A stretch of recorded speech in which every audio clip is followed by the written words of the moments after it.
very, very important and significant topic in human computer. Joel is visiting UBC for his sabbatical after his promotion. So it's a great time to connect with Joel, having a really deep conversation, taking a long time about what is interesting, how we can work together while he's going to be here at UBC till April next year. Even June. I'll be here till end of June. Yeah, till June.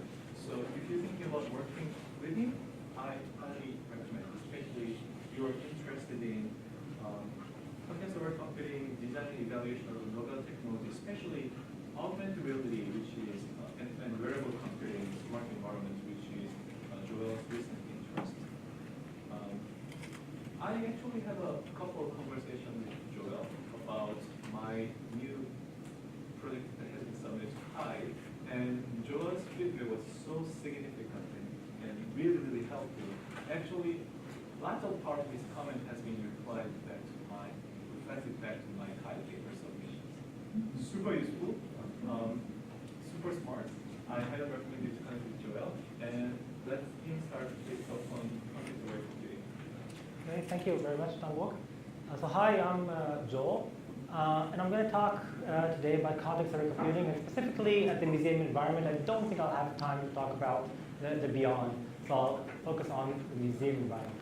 And to give you a bit of context about myself, so I'm from the University of Haifa. I'm a faculty member at the IS department. University of Haifa is one of the 6 research universities in Israel.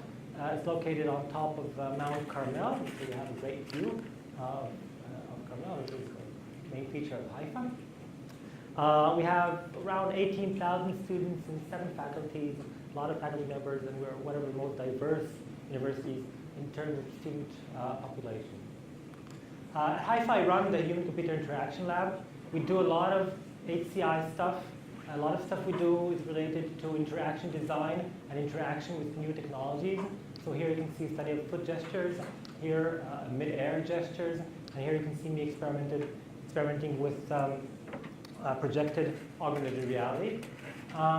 We also do some information visualization stuff, mostly evaluation of information visualization, and a lot of our work examines how people use technology in the real world, examining how technology affects the real world and how to design technology in the real world, and my talk today will focus on that.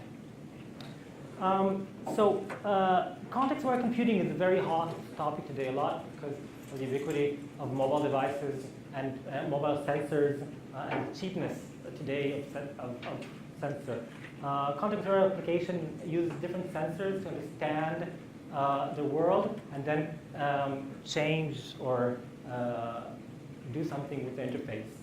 Day and About define context-aware computing as computing that uses context to provide relevant information and or services to the user, where relevancy depends on the user's task. So you can imagine an example for if you take a phone, right, and you turn it around, the interface changes according the phone recognizes that you use it from vertical to horizontal, and it changes the interface accordingly. Another more complex example is maybe navigation systems. So navigation systems use your context, your location from the GPS data to provide you with navigational information, with information on traffic, maybe information about restaurants around. If you're driving faster, the system will zoom out. If you're driving slower, it will zoom in. So the system knows your speed, it knows your location, and accordingly it behaves or reacts or gives you the services that you need. Now, using context is not new. We know, Google has practically made its empire on context-aware advertisement. So advertising that is relevant to your search query. But taking us to another level,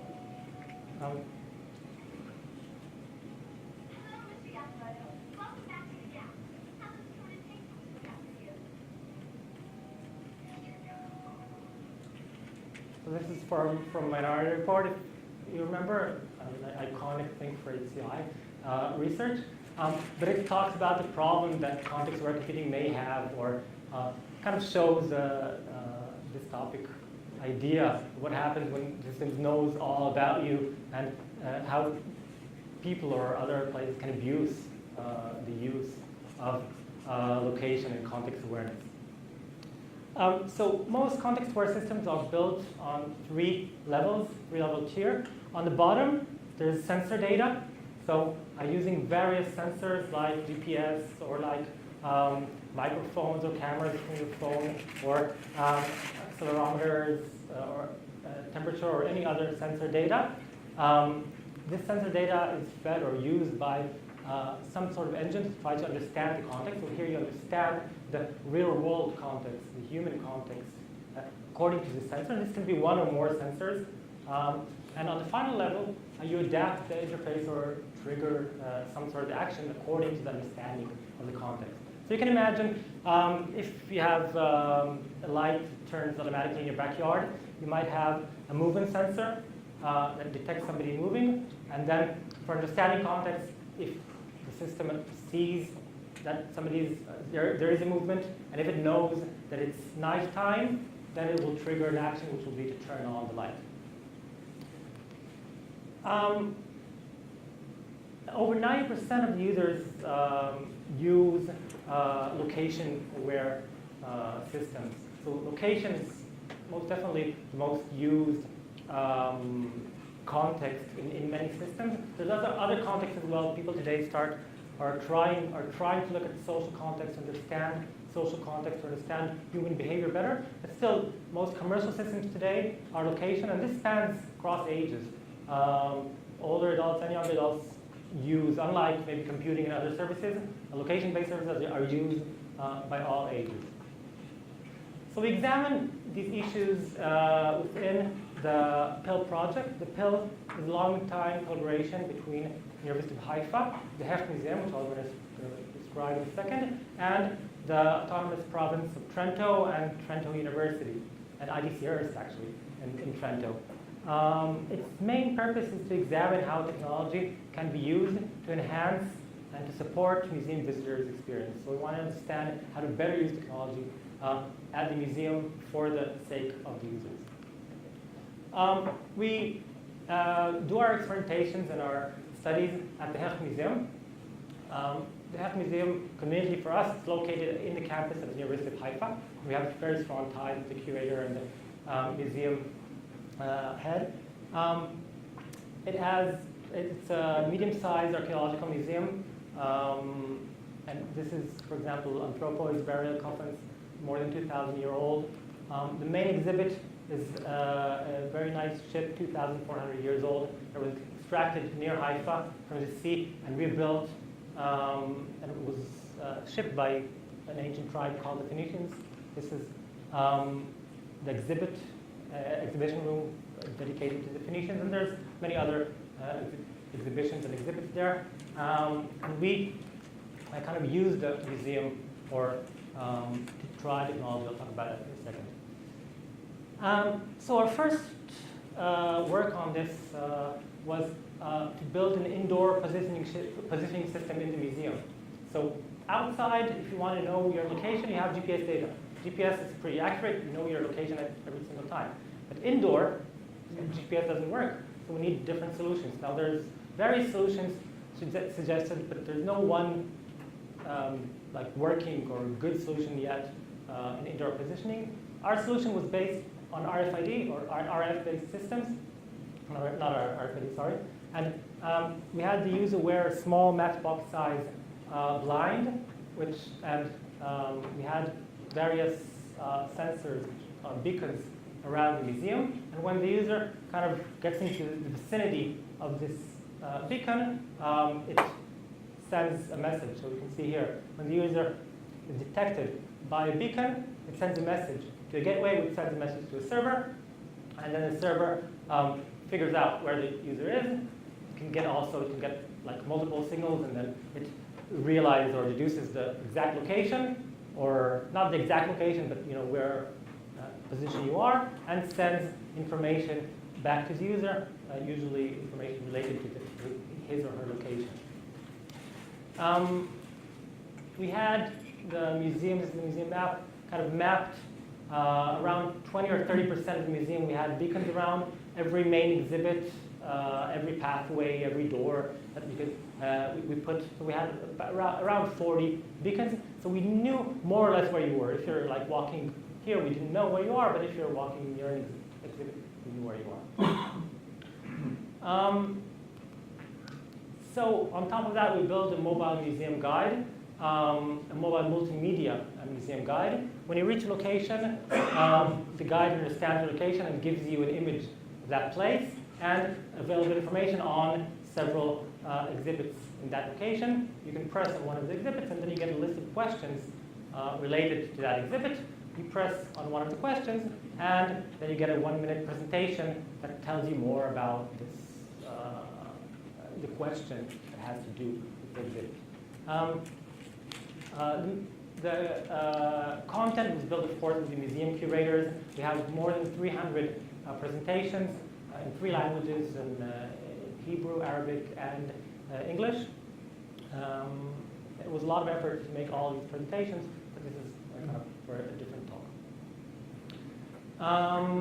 So this guide, this basic guide, we also have other features which I'm not going to talk about too much, but this was the basic guide that we use for our presentation, which I'm going to talk about later. We also built an indoor navigation system, which is also part of the infrastructure.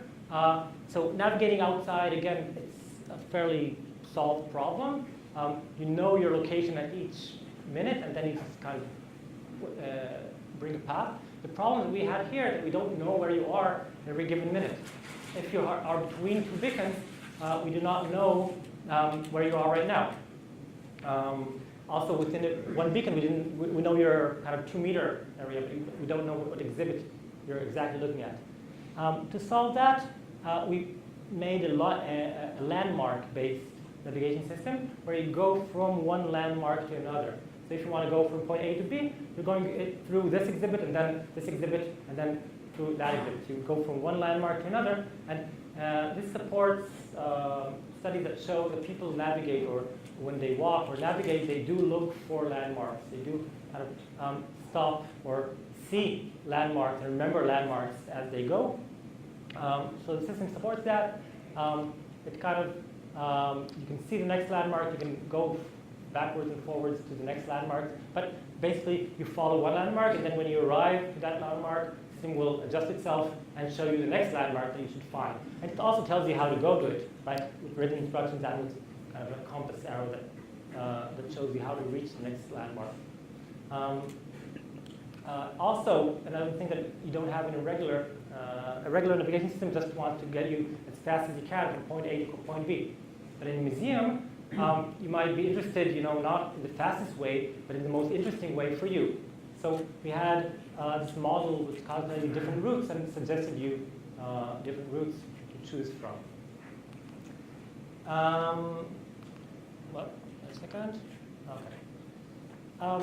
So our research agenda in the PIL project is 2-way. First, we want to look at how technology can enhance the museum visitor experience. But we also use the museum for our purposes, or we use the museum as a living lab, as a place to examine the use of novel technology, in this talk's case, context-aware computing, in a real environment, but one that we can control and can monitor. The museum is a great place to examine context-aware computing, because people are mobile. They want to receive information about their surrounding. They're fairly open to accept new technologies. So for us, it's a great place to experiment and to use. This is really our lab, because our actual lab space is pretty small.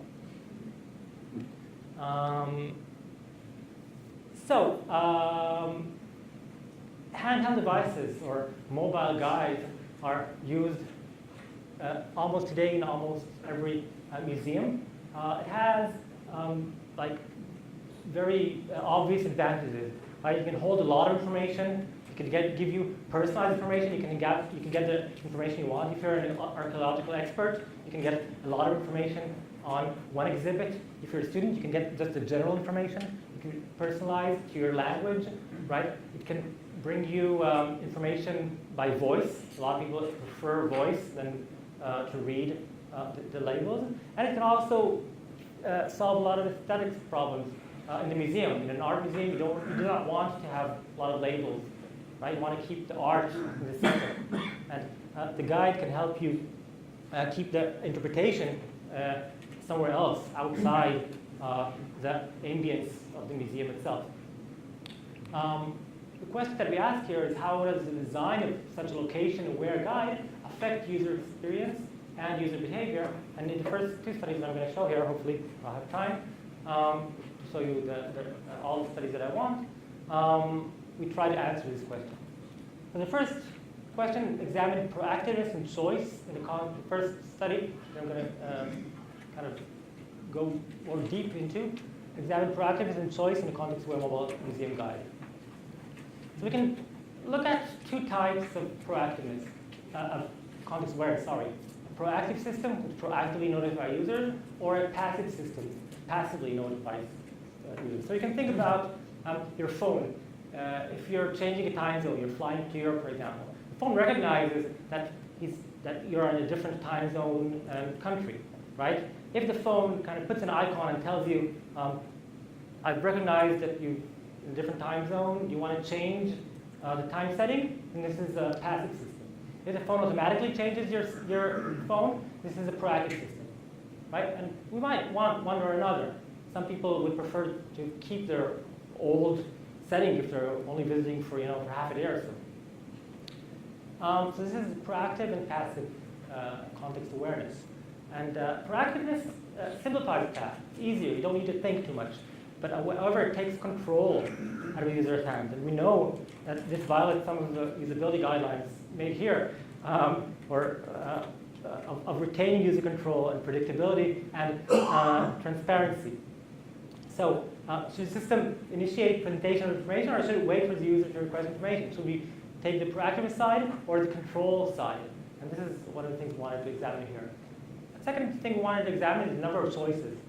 So a mobile guide can provide a lot of information on each location. Like I said, an archaeological expert might want as much information on one exhibit as they want. However, a single visitor might be overwhelmed and might prefer only one piece of information, only the gist of things. And Barry Schwartz talked in his book about the paradox of choice. So do we really need so many mustards, right? Do we really need, I come to the supermarket and I don't know what to choose. So do we really need so much choice in our life, or even in the museum guide? So we had three conditions. We had a menu-based interface, a simpler interface, and a proactive interface. I'll show them in a second. So the menu-based system was basically the system that I showed you before. That was our general multimedia guide. A simple system had only one presentation in each location. Okay, so we simplified the guide and we gave only the general information for each location. And the proactive one started automatically. So when you arrive at a location, the presentation started automatically. And after you hear one presentation, you can decide if you want to continue on with the next presentations or not. And we had a between subject experiment with actual museum visitors. Okay, we examined 60 actual museum visitors. And locations were clearly marked, and we examined log files. So we had very elaborated log files about how people behave using our sensors. Okay, we knew exactly where you were and what you did. And we also initiated a questionnaire.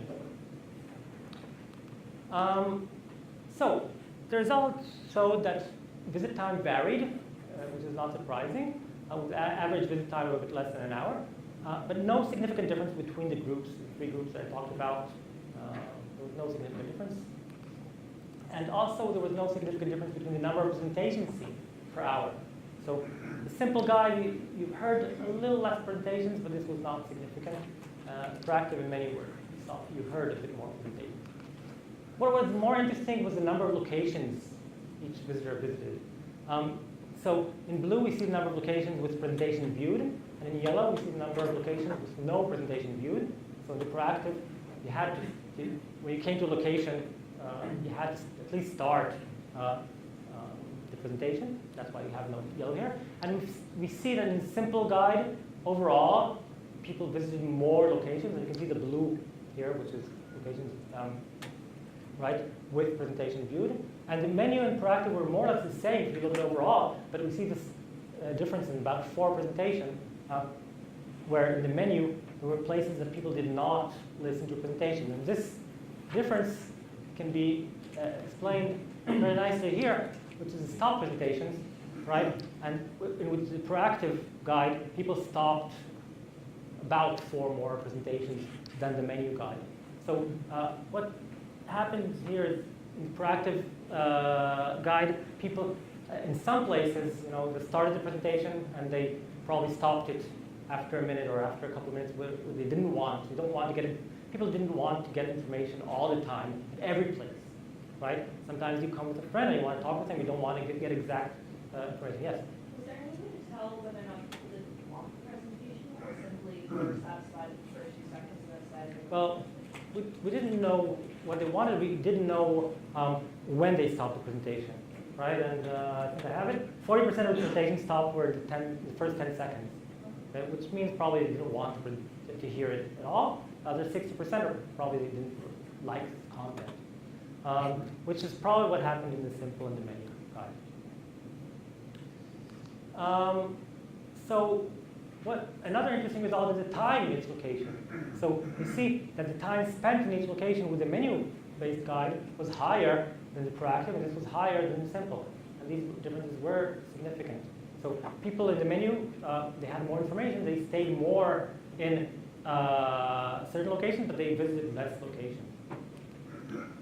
So looking at the questionnaires a bit, proactiveness caused users to feel less in control. People said that they felt less in control. This supports previous research.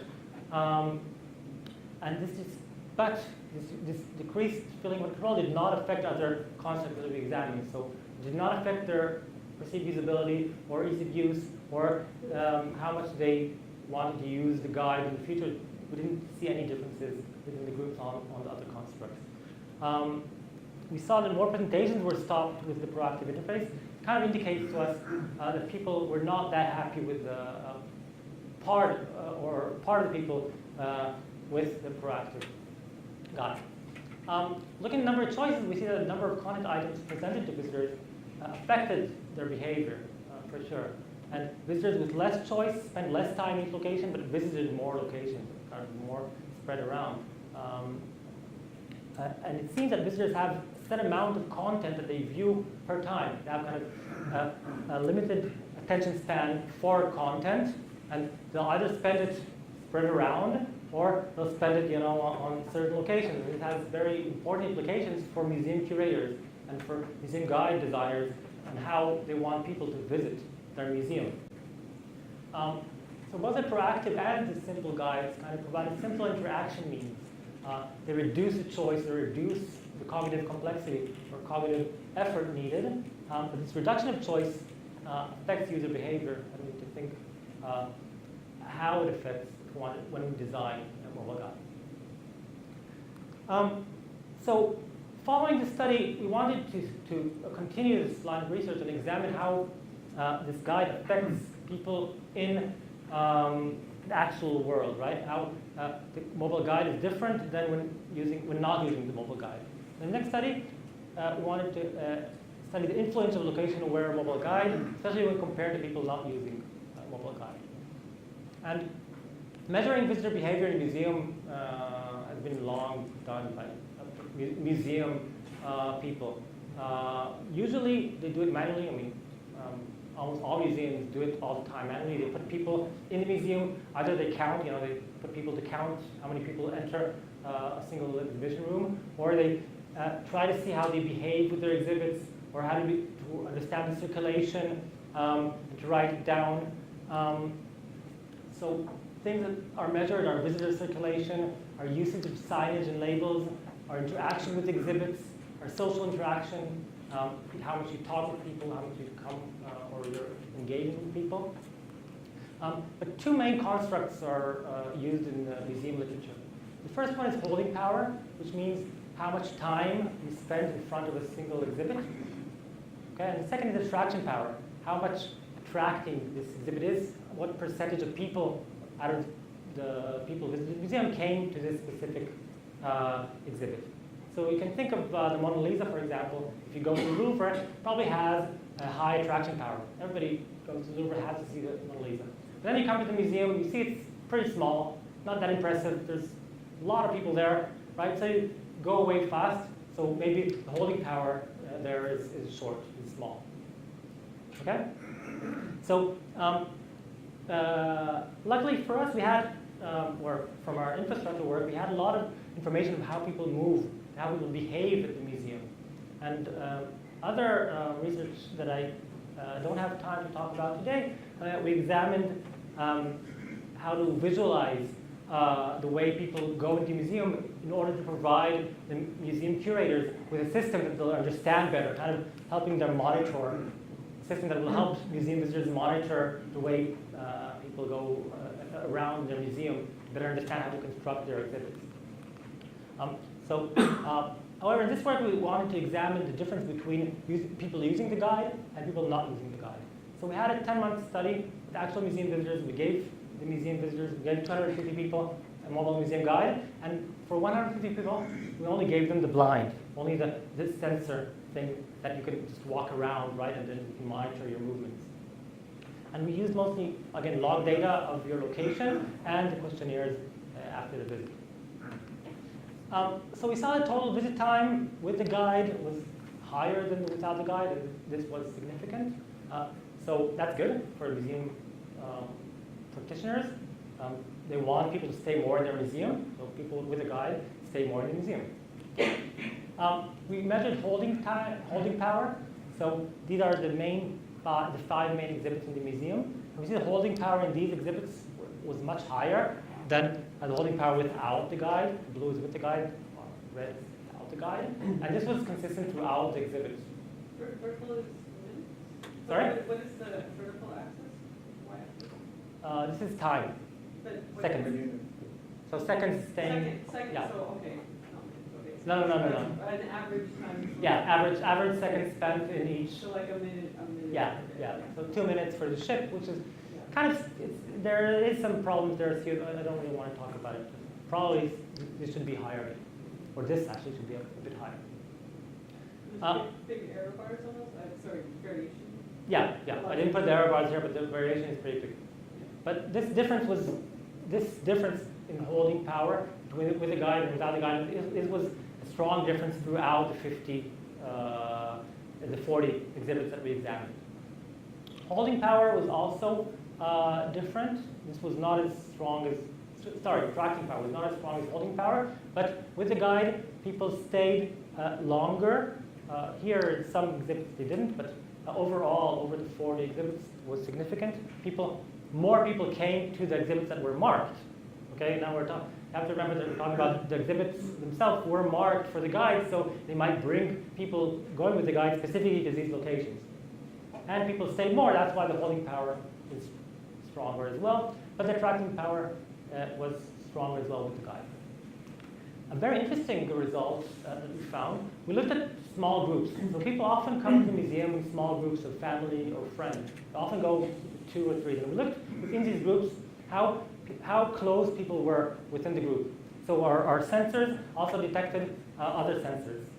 There were RF, and you can see how close I was to another person.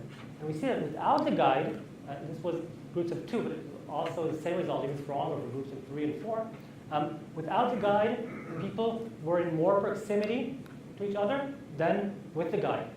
So the guide kind of detached the people from the group, which is not a good thing. All museum personnel, researchers emphasize the social aspect of the visit. A lot of people come to the museum not only to learn or not only to get information, but a lot of them come to socialize, right? You want to be with your family, you want to be with your friends, you want to talk about or have a social experience. And here we see that the guide kind of separates you or detaches you from your friend. And this was also about talking. So without the guide, people talked more with each other. Now again, our sensors, we had a microphone there. We did not record, because of privacy issues, we did not record the people, we did not record the conversation, but we did record the level of noise. Right? So we couldn't know how much noise or how much talking basically they had. And people without the guide talked more or had more noise than with the guide. So the guide, it seems, or results show that the guide detaches you from your friend, maybe because, or probably because you have your headphones, you're immersed into your own phone, right? So it separates you from the group, which is not a good thing, and it can bring concerns to museum people about the use of mobile guides. Again, in another piece of work that I don't have time to show here, we tried to address this using mobile shared displays, using tablets that we gave groups to use one tablet, and we examined that in comparison to single iPods. There are other research groups trying to address this problem, some by eavesdropping, so you can eavesdrop what other people hear, and other solutions as well. So our conclusion from this study that using mobile guide increased the visit time, which is good. The mobile guide monopolized visit time, so the holder, it brings you to certain places, right? And the places that the museum curators decide which are the important places. And both the holding power and the tracking power increased, which may be good or not, depending on what you want in your museum. But the use of the guide disrupted social interaction, which is a concern and a problem here. Sure. Before you go on to the next one, was there a difference in their pleasure of coming to the museum, their reaction? Did you look at the difference, whether they had a guide or didn't have a guide? Yeah, we find that we didn't find any major differences. There were small differences. I don't remember the exact. We gave a lot of, a whole bunch of questions and questionnaires. There were not a lot of differences. So would you recommend museums use mobile guides or change the design? Right.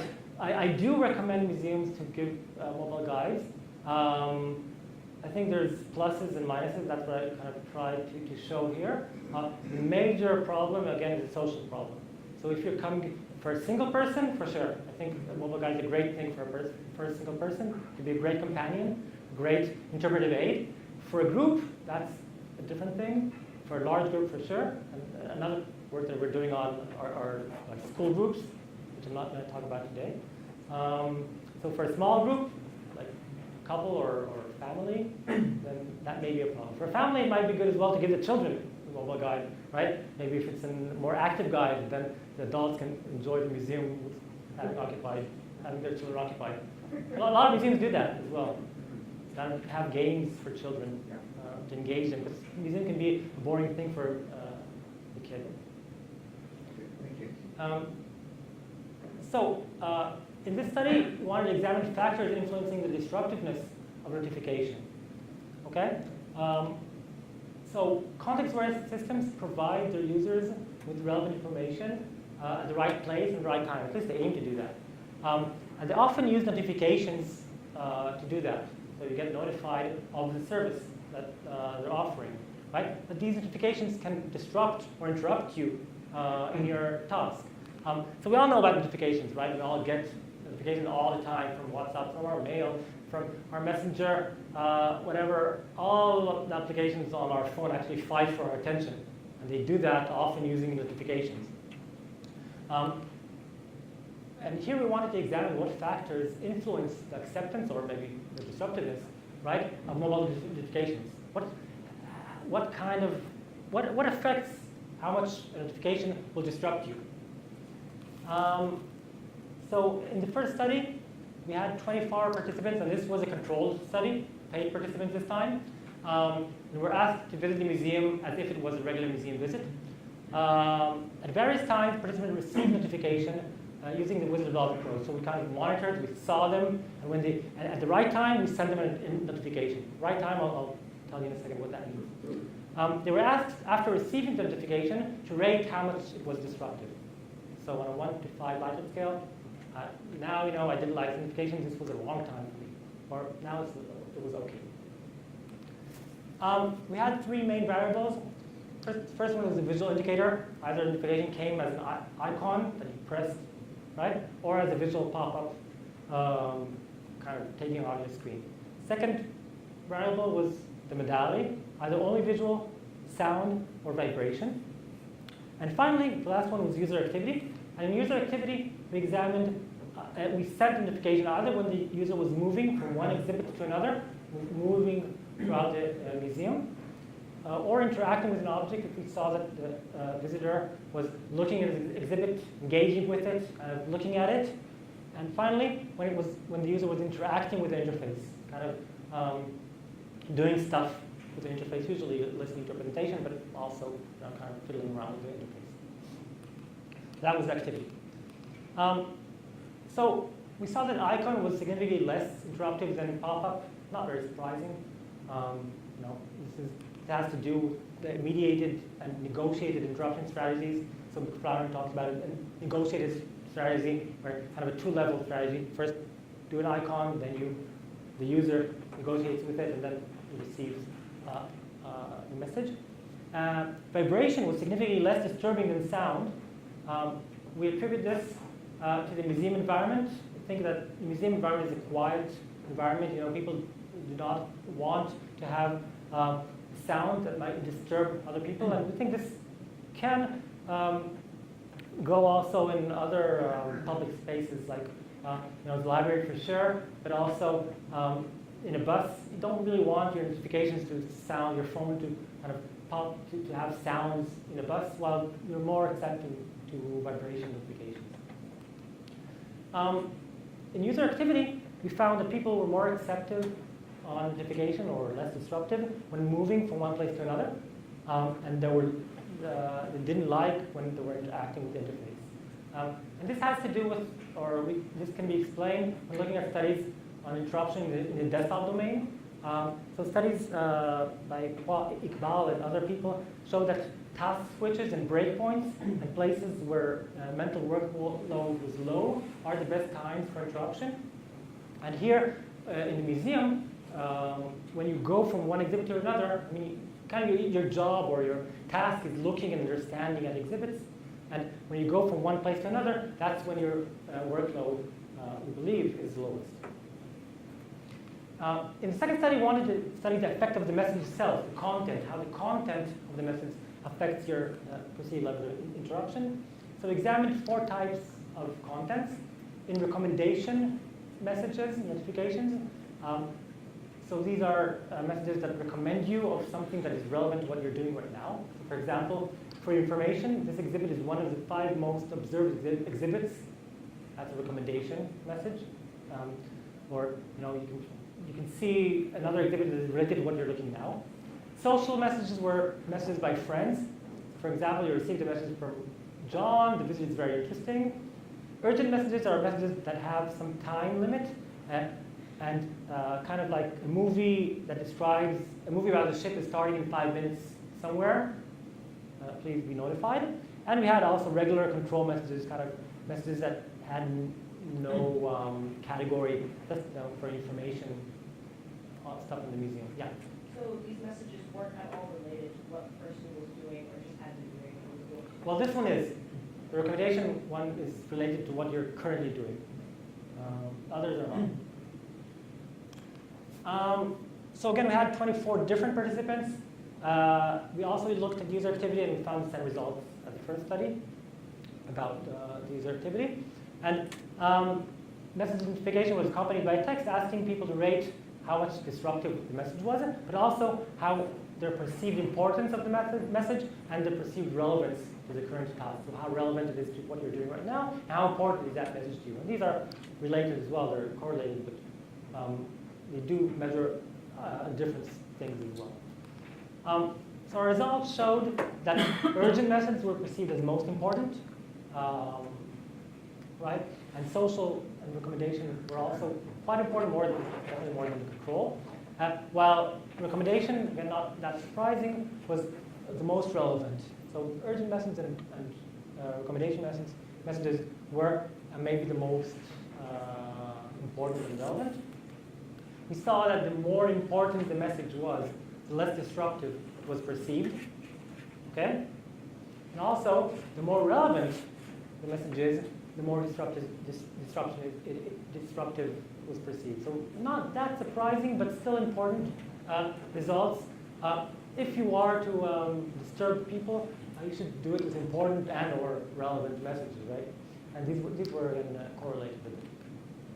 And finally, we saw that social and urgent messages were perceived as less disruptive than recommendation messages and our control messages. So people, although we thought recommendation messages would be okay, people preferred the urgent messages and the social messages, or they thought they were less disruptive, right, for receiving them. So our next step in this study is to build an interruption model out of these things. Interruption models should describe when to send notification, okay? And this depends upon the user activity. And we think that a context-aware system can monitor the activity. I didn't talk here about a group of people. This was a single person. But with a group of people, maybe you should add to this, when a person is talking to a different person, you do not want to send a notification to him. So breakpoint between tasks is a good idea when you're walking or when you're in between tasks. Okay? How to interpret what modality is to send and what to send are also part of the model. And so building such a model, you have to take all the contexts that you have, the personal, social, you have the user activity, other contexts, and you know what you want to send, and according to that, decide how, when, or even if to send the message, right? You don't want to send too many messages. So summarizing these studies on context awareness, and looking at the three-level models of context awareness that I talked before, I want to map the studies that I talked about. Infrastructure, our studies examined navigation and location kind of awareness or monitoring or indoor positioning. This is in the level of sensor data, to understand how to build a sensor. A lot of work has been done here. The next level, our interruption work, is more about understanding the context, understanding and building a model. This is often done in other places by AI or machine learning. And building such a model like before is usually done using machine learning stuff. But the higher level stuff, or the interface, which is the two first studies that I talked about, is more about learning how to use this context and how it affects people and how it affects how it affects the interface and how it affects people. So how to design, how to use context to build for a better system, not only use context for the sake of context. And all this together feeds into the mobile guide, in our case, or into a context-aware system that uses these three levels. Looking at the model of context awareness, at least in the museum, there are three pillars. The personal context, which means the personal, my personal attributes or my demographics, and my preferences, and who I am. This has to feed to the model of the museum. The physical context, which has the ambience of the museum, the building itself, the exhibits, the exhibitions, and the interpretation as well. And the social context, which means who I come with, my friends, even people that I interact with the museum, and all this context needs to be known and understand and on these three levels in order to build a system for the user. So looking overall at context awareness, when designed properly, it can be very useful. The system understands what we need and immediately interacts or immediately reacts. It kind of meets our need for a computer system to understand who we are, and what we need, and to immediately, serve us kind of like a butler, personal butler that knows what you want and gives you what you want before you even know it. On the other hand, if it's not designed properly, it could be obtrusive, it could be disturbing, it can take away control in a bad sense, and it can act in ways that we don't understand. Even this simple system, if I simply want to stand here, right, and smoke a cigarette or just wait for somebody, and then the doors start closing and opening, even such a simple system may not understand me correctly. So here we kind of touch that context-aware systems need to be accurate, and the accuracy, how much they model or understand the world, is very important. And cannot be 100% accurate. Never. They can, even in such a simple system, there's some cases where they don't understand. They cannot understand the world as people. I don't think they'll ever be able to fully understand the world 100%. And we need to mediate between that, and the user interface can be mediation. Can show, the places where the context-aware system has some ambiguity.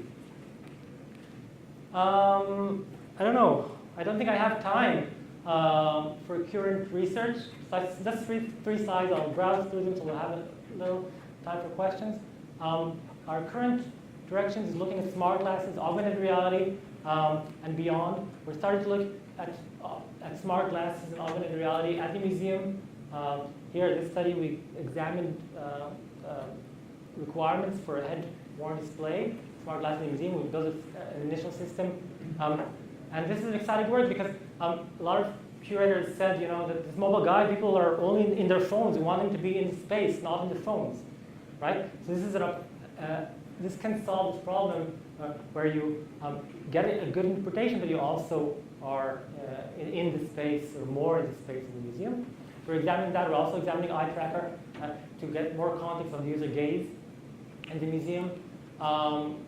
We're experimenting with augmented reality. This is a collaboration with IBM Research.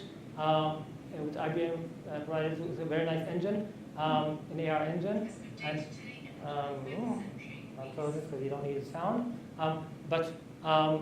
So we have an AR system that kind of can give you. We built an AR system that gives you information about the museum. Now we're trying to figure out which studies to run using AR and what to examine in AR. And finally, a research direction that I'm very excited about has nothing to do with context awareness. This was published in the last CCW. It's about examining social norms in shared AR. So shared AR is when two people see the same object in augmented reality. So I might have, a person here or a book or something in AR, and I see it, you see it, and then if I put it, I don't know, on books, maybe, laptop. So are you allowed to move it? Are you allowed to erase it? Is it mine? Is it yours? Right? If I put a mask on you, what am I allowed to do? So examining different social norms in shared AR, for us, it's a promising direction that we're starting to look at. So I have to thank a lot of people. Professor Tzvi Kuflik is my collaborator on all of the museum research projects. Many students. Alan Wecker has built most of the infrastructure for the museum guide. Olivier Stock and Massimo Zancrano from IDCRS from Italy are also collaborators. There's many other students specifically on these projects or other projects really.